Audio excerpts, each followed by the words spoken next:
Hey guys, it's Hannah here and I'm back today to update you on my low buy situation and how I went in the month of March. Now, March, we are at the very end of April as I'm filming this, and compared to April, March wasn't too bad, but compared to February, March was, it was a lot. It was the Australia Sephora sale, so if you haven't seen it, I will link in the description box my first Sephora haul, which is what I bought in the Australia 20% off sale. And as I mentioned in that video, I have all of my Sephora, all of my receipts for the month of March sitting here, which is good. But for that sale, I ended up spending about $300, I think. Let me double check.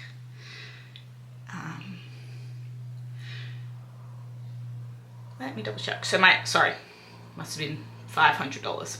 So my online order was $345, and then my in-store purchase was $120. So that's $465.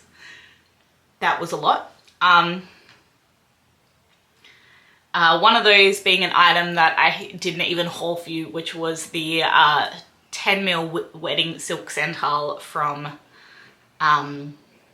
Kayali, which made me sneeze. I gave it straight to Erin. So that was $50 nearly. How much is that? Sorry, I keep checking the pricing on my phone. So that, yeah, it was $53. So I saved $5, but it's still a $48 purchase gone wrong. So a little bit upset about that, but that was actually the second thing I purchased in the month of March. The first thing I purchased is not here yet. It is coming with my US Sephora sale, and that is a purchase from Nomad Cosmetics. At the start of April, Nomad Cosmetics released probably like the perfect palette for me. And that is the Fairy Tale Europe palette. It is based on all of the European fairy tales which have become Disney classics. So and it has a row of completely neutral mattes and then 2 rows of shimmers of neutral to color, which is kind of my way to wear color, which I really enjoy. So I picked that one up. And while I was at it placing a Nomad order, I also picked up the Ghost Town USA palette. So that is, I think these are both 18 pan palettes. The Ghost Town USA has 9 that are kind of in the mauvey tones and 9 that are in the kind of greeny tealy tones.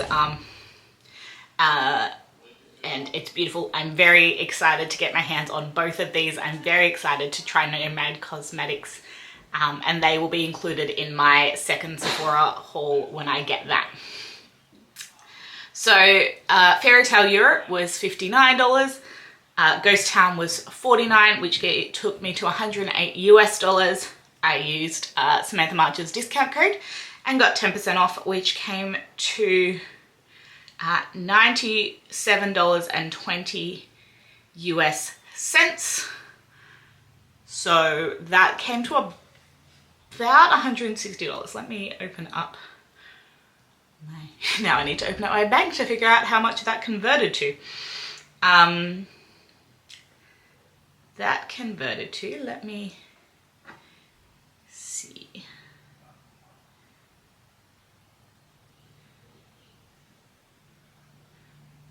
No, so I didn't pay for it through that. It's like, which card did I use for these things?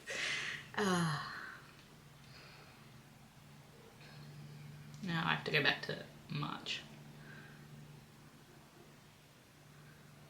Also, my eyebrows done. So it was $154.41 plus $5 transaction fee. So it came to about 160 Australian dollars for those 2 palettes, which is pretty good. I think $80 per palette.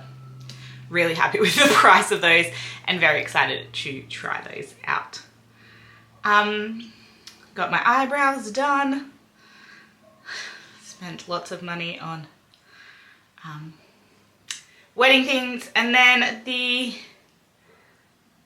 Oh, no, I did get a couple of things from the Ultra 21 Days of Beauty, which will also be in my Sephora haul, but I will, because I got them through the Sephora version. The other thing I picked up was 2 phone cases from Redbubble. This is the one I have at the moment. It is Find Your Happily Ever After, and it is Cinderella Castle with fireworks. Happily Ever After is my favorite fireworks show. So I picked this one up, and then I picked up one that had the princess logos on it.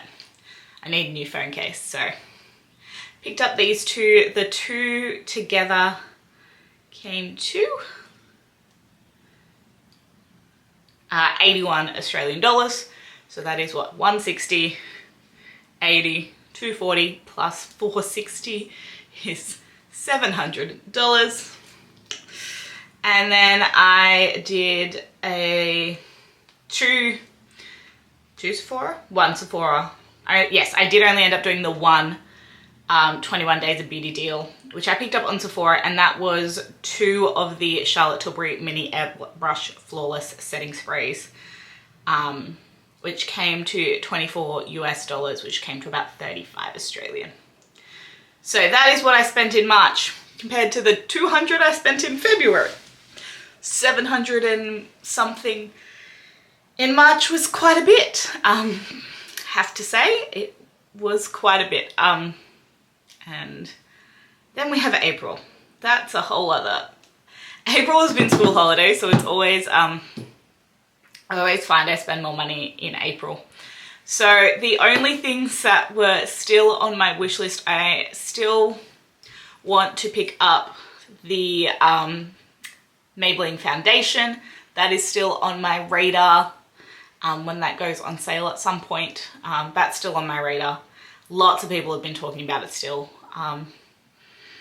Then there are quite a few things that have caught my eye on Sephora since the sale, which is kind of funny.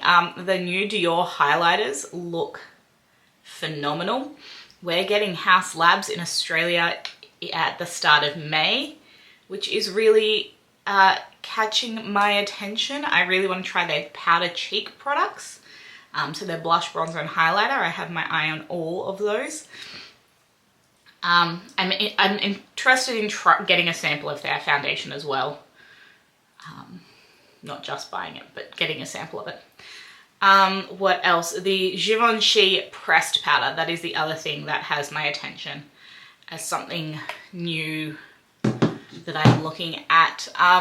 Clothing wise, the only thing I'm really on the hunt for is a dress for my bridal shower, but otherwise I'm pretty content with my wardrobe at the moment. I'm actually going through and I've done the whole, have I mentioned this already? I did the whole twisting of the hangers thing to see what I actually use before I need to move, to kind of cull my clothing collection, because there's really not a lot in there, and I've been wearing my new sandals that I got in February all the time, which I'm really excited about.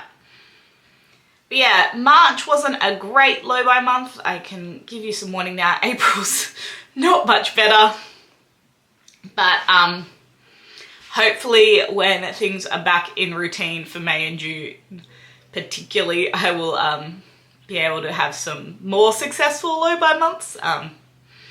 I always knew April was going to be hard. It just hit me a little bit earlier with the Australian sale being in March and then the Nomad launch.